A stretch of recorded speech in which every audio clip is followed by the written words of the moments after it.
আচ্ছা, যদি বাঙালি বাড়ির একটা খুব পুরনো রান্নার নাম আপনাদের জিজ্ঞেস করি, তাহলে হয়তো একবার ভুল করেও মুড়িঘন্টের নামটা কিন্তু চলেই আসবে মুখে। কি ঠিক বললাম তো? বাঙালি বাড়ির মুড়িঘন্টের স্বাদ কিন্তু একদমই আলাদা হয়। মানে আমাদের সাবেকি মুড়িঘন্ট, যেটা দিদা ঠাকুমারা রান্না করতেন। চলুন দেখি আজকে কিভাবে আমি বানাচ্ছি। আমি এখানে মাছের কাঁটাগুলোকে একদম ধুয়ে পরিষ্কার করে নিয়েছিলাম। এগুলোতে নুন, হলুদ আর সর্ষের তেল মাখিয়ে নিলাম। সর্ষের তেলটা অবশ্যই মাখিয়ে কাঁটাগুলোকে ভাজবেন। মাছের কাঁটা এমনিতেই খুব বেশি ফুটতে থাকে, আর আমি লক্ষ্য করেছি মুড়িঘণ্ট বা কাঁটা দিয়ে যে কোনো চচ্চড়ি তৈরি করতে গেলে কিন্তু মাছের কাঁটা ভীষণই ফোটে। তো সর্ষের তেল দিয়ে একটু মাখিয়ে রাখলে পরে কিন্তু এই জিনিসটা একটু কম হয়। বলে রাখি, আমি এখানে কিন্তু রুই মাছের মাথা ব্যবহার করেছি।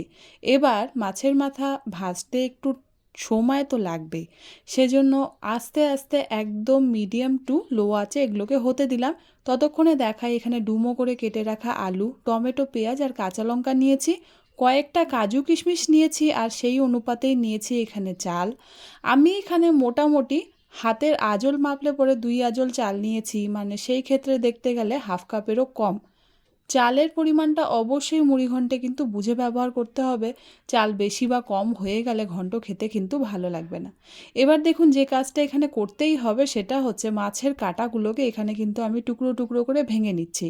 আমি সবসময় যখনই মুড়িঘণ্ট রান্না করি না কেন, মাছের কাঁটাগুলোকে এভাবে আমি একটু ভেঙে কেটে নিই। এতে কিন্তু মুড়িঘণ্টের স্বাদটা ভীষণ সুন্দর হয়ে যায়। আপনারাও করে দেখতে পারেন। অবশ্য অনেকেই মাছের কাঁটা কিন্তু একটু বড় খেতে ভালোবাসেন, তারা না হয় নাইবা করলেন। তো যাই হোক, আমি একটা টিপস দিয়ে রাখলাম। এবার বাকি মাছের কাঁটাগুলোকেও ঠিক একইভাবে ভেজে এখানে তুলে নিলাম। যত সহজে ভিডিওতে দেখা যাচ্ছে ততটুকু সময় কিন্তু লাগেনি, বেশ ভালোই সময় লাগে মাছের কাঁটা ভাজতে। তো যাই হোক, ভাজা হয়ে যাওয়ার পর এই তেলের মধ্যে আমি ঘি দিয়ে দিচ্ছি। ঘিটা আমি হাফ টেবিল চামচ দিলাম, আপনারা আপনাদের পছন্দ মতন দিয়ে নেবেন। ঘিটা যেই গলে গেল তখন কিন্তু আমি এর মধ্যে চালটা দিয়ে দিচ্ছি। চালটা আমি আগের থেকে ধুয়ে শুকিয়ে রেখেছিলাম, এবার সেই চালটাই কিন্তু আমি এই ঘিয়ের মধ্যে দিয়ে দিলাম। এবার আমরা চালটাকে এই ঘিয়ের মধ্যে ভেজে নেব। এখানে আপনারা যদি একটু লক্ষ্য করেন তাহলে দেখতে পারবেন আমি কিন্তু একবারও এই চালটাকে নাড়া থামাইনি। ক্রমাগত চালটাকে আমরা নাড়াচাড়া করে যাব। আমার ঠাকুমা যখন মুড়িঘণ্ট তৈরি করতেন তখন বলতেন, চাল যত সুন্দর আর লক্ষ্য করে আমরা ভাজবো, ততই কিন্তু চালটা ভাজা ভালো হলে মুড়িঘণ্টের স্বাদ নিজের থেকেই ভালো হবে। এখানে চালটা আমরা ততক্ষণ ভাজবো যতক্ষণ না চালের কালার এরকম বাদামি চলে আসে, তখন আমরা চালটাকে ভাজা বন্ধ করে তুলে রাখবো। এবার এই তেলের মধ্যে আমি শাহি জিরা ফোড়ন দিয়ে দিলাম হাফ টিস্পুনের মতন।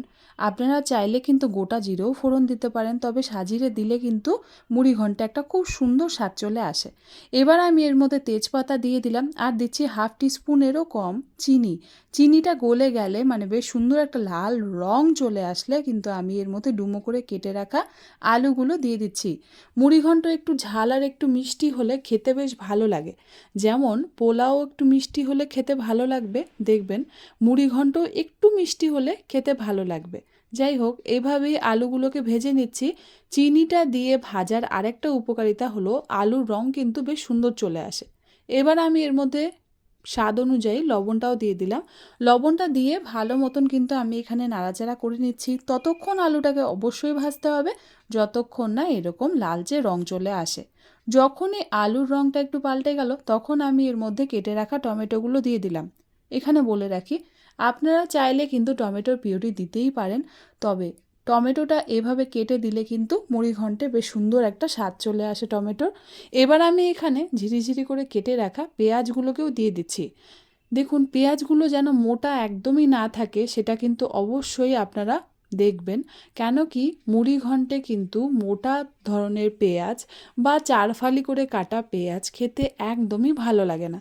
বরং এইভাবেই সরু করে কেটে রাখা পেঁয়াজ দিয়ে যদি মুড়িঘণ্ট বানান তবে কিন্তু বেশ সুন্দর লাগে। ঠিক যেমন বিরিয়ানির বেরেস্তা তৈরি করি সেই রকম সরু করেই যদি কাটা হয় তবে কিন্তু বেশ ভালো লাগে। তো আমি এখানে দেখুন পেঁয়াজগুলো ভাজতে ভাজতে বেশ সুন্দর নরম হয়ে এসছে। তখনই আমি এর মধ্যে আদা, রসুন, কাঁচা লঙ্কা বেটে রেখেছিলাম সেটা দিয়ে দিলাম।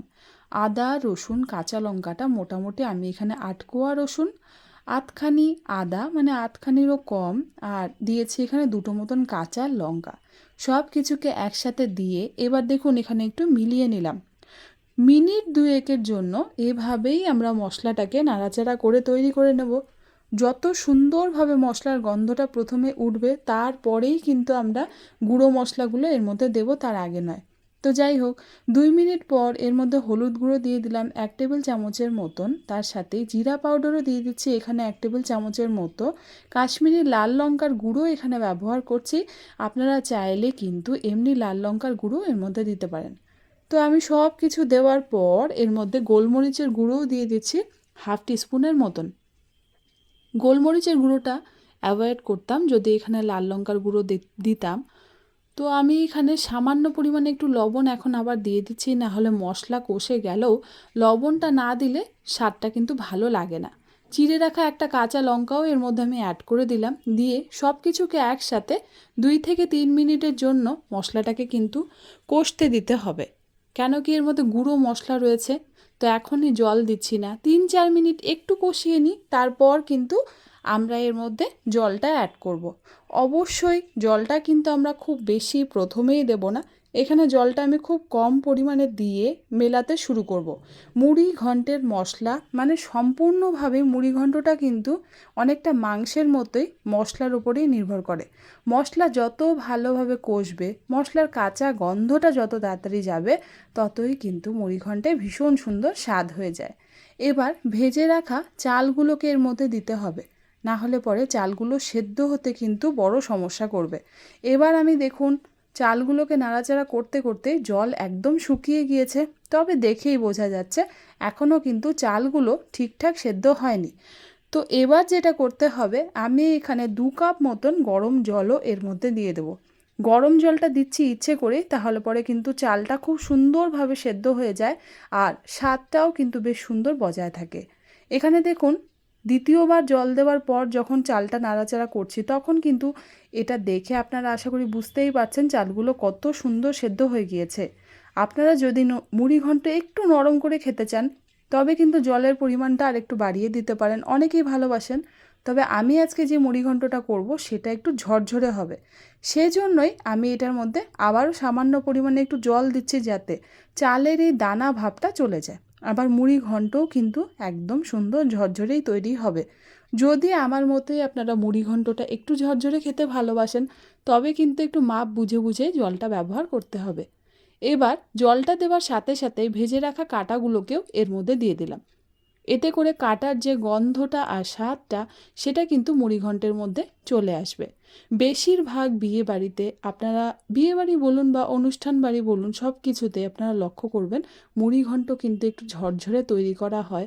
কেন কি, বেশ সুন্দর পোলাওয়ের মতন খেতে হলে পরে মুড়িঘণ্টের স্বাদ কিন্তু বেশি ভালো লাগে, যদিও এটা আমার ব্যক্তিগত মতামত।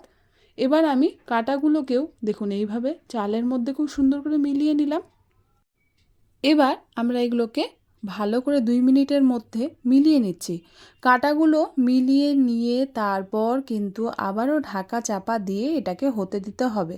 চাল আর আলু মোটামুটি সেদ্ধ হয়ে গিয়েছে, এবার শুধু কাটার যে স্বাদ আর ঘ্রাণটা, সেটা যেন ঝোলের মধ্যে ভালোভাবে মিশে যায়, তার জন্য একটু সময় নিয়ে কিন্তু এটাকে হতে দিতে হবে। এই সময় চাইলে একটু জল অ্যাড করে দিতে পারেন, তাহলে পরে কিন্তু স্বাদটা খুবই ভালো হয়ে যায়। তবে কতটা পরিমাণে বানাচ্ছেন আর কতজন লোকের জন্য বানাচ্ছেন সেটা বুঝে কিন্তু আবারও বলছি, চালের মাপটা অবশ্যই আপনারা ঠিক করে নেবেন। এবার দেখুন জলটা দেওয়ার পর আর আমার বিশেষ কাজ সেরকম কিছুই রইলো না। এবার যেটা করব, এটাকে কিন্তু আমাদেরকে ফুটতে দিতে হবে, আর সবার শেষে একটু গরম মশলা পাউডার ছিটিয়ে জলটা শুকিয়ে যাওয়ার পর শুধু নামিয়ে পরিবেশন করলেই তৈরি হয়ে যাবে একদম সাবেকি মুড়ি ঘন্ট। আশা করি বন্ধুরা আজকের এই রেসিপিটা আপনাদের ভালো লাগলো। ভালো লাগলে পরে অবশ্যই ভিডিওটা একটা লাইক করে দেবেন, আর রেড সাবস্ক্রাইব বাটনটাকে প্রেস করতে কিন্তু একদমই ভুললে চলবে না। আমরা বাড়িতে অনেকভাবেই মুড়িঘণ্ট বানাই, তবে একবার অনুরোধ রইল এইভাবে মুড়িঘণ্ট বানিয়ে দেখুন, আশা করি বাড়ির সকলেরই ভালো লাগবে। ধন্যবাদ।